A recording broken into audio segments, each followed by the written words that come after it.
Hi there, this is Tej from Tax Assist Accountants of Leicester and Syston, and I hope you're all doing well. And what I want to talk to you about today is something called O-ring theory. Now, O-ring theory originates from quite a tragic event. It's basically from the space shuttle in 1986, if you remember. It went up, it got launched, there was a problem, and it ended up exploding, killing all on board. Now, the subsequent investigation into that disaster discovered that basically what caused it was a very simple component, something called an O-ring. And it's exactly what it says it is. It's an O-ring. It's made of metal, and basically it failed to expand. And because it failed to expand, it caused a catastrophic chain reaction, and which meant it caused the whole thing to explode and obviously caused loss of life. So a simple component which cost about $20 caused hundreds of millions of pounds worth of damage.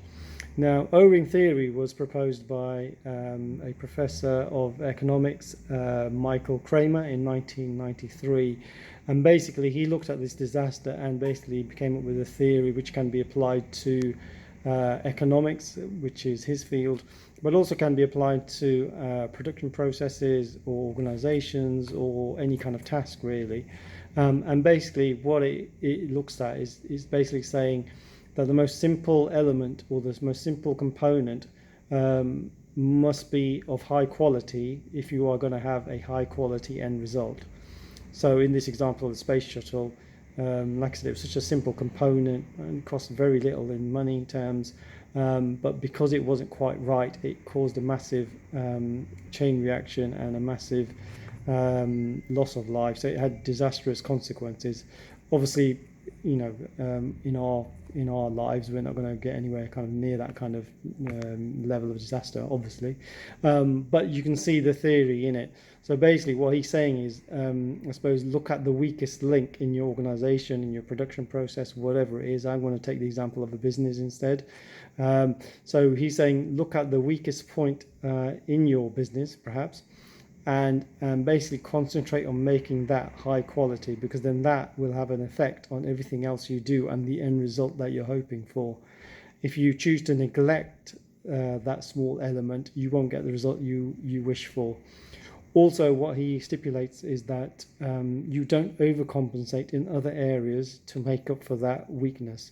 So you might have a weakness, but then it doesn't mean that you overcompensate in other areas to make them stronger.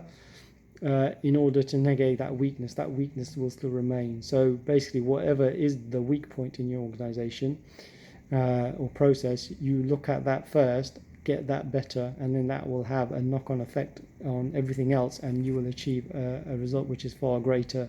So in a business, we all have different things that we do. So we might have sort of lead generation, we might have a production process, we might have a customer care process at the end.